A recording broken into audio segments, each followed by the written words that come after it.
Hi, Julie Rader with Cancer's 2022 astrological overview. So, for you, Cancer, let's start from the beginning. So, in January, we have the first Mercury retrograde is happening in Aquarius, and this is in your eighth house. You may be really at the beginning of the year reflecting. Actually, this whole year is a lot about reflecting. Um, so this first one is happening in your eighth house.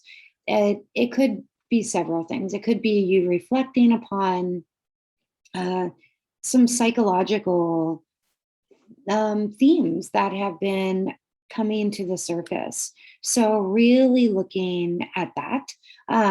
Also, it could be anything to do with, you could be going back and listening to if there were some occult studies that you enjoyed or astrology, maybe revisiting some of that, or looking back at or taking a look at investments that you've already made or anything dealing with other people's money and just taking a look at it, revisiting. Maybe there's a new opportunity that you thought was lost that comes back around, an investment opportunity.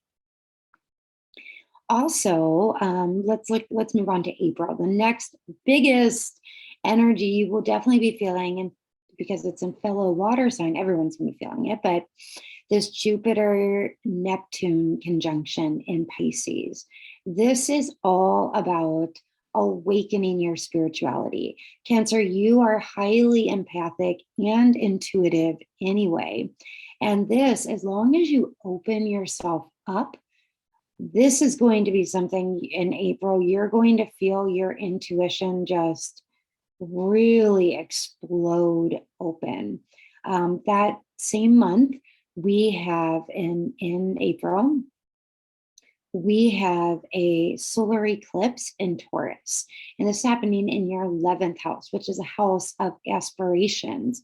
Also looking at your friends and the groups of people you spend time with.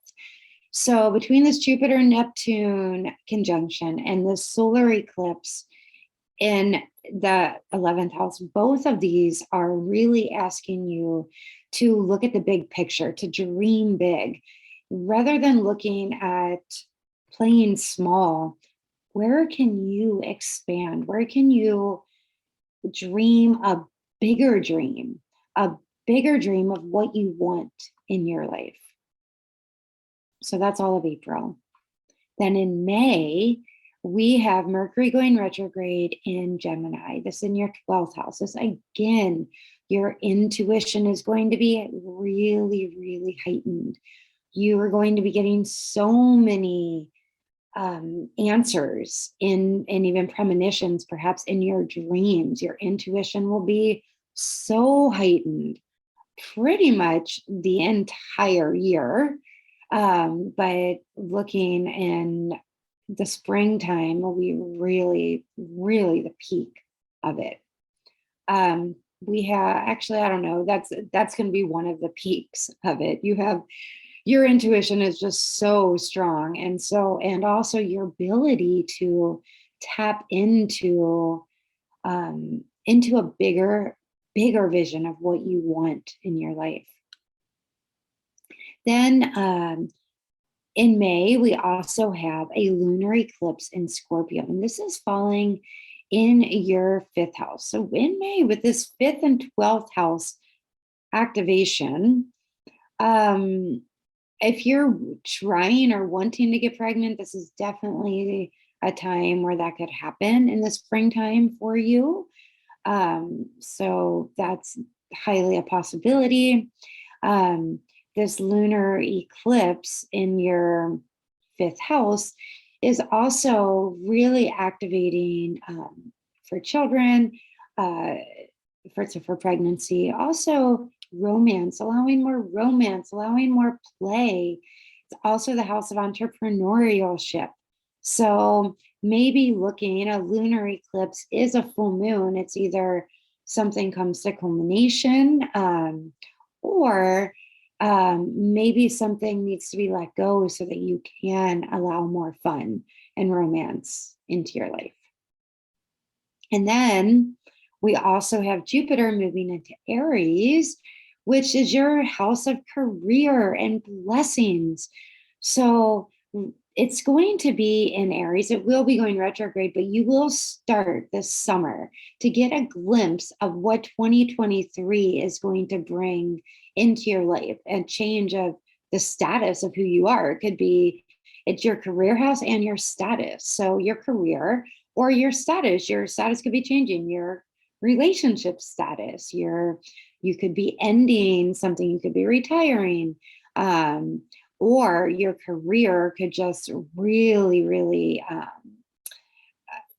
with the aspects. We also have this summer, this Uranus conjunct the North Node. You could in your career just have a sudden success, almost like an overnight success. That's very possible for you as well, Cancer. Then so that's in July, the Uranus conjunction North Node. Then in September, we have the next Mercury retrograde is going to be in Libra, and this is going to be in your 4th house.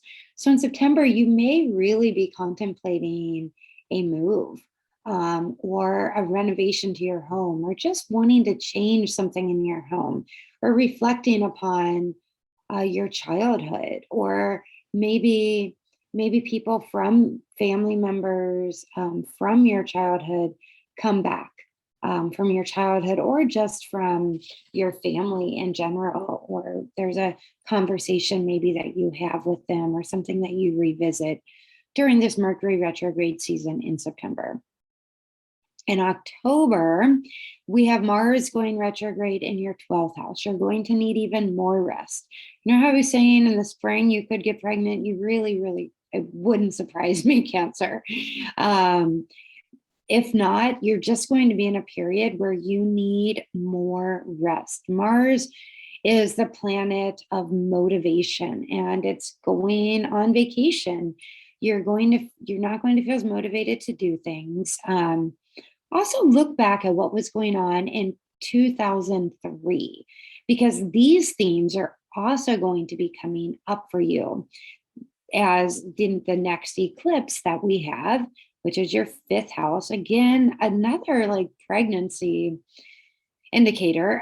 But whatever the theme of what was going on in 2003, did you move? How did you feel? Were there big changes in career, life, whatever? Because these are themes that are coming up with this eclipse cycle this year as well.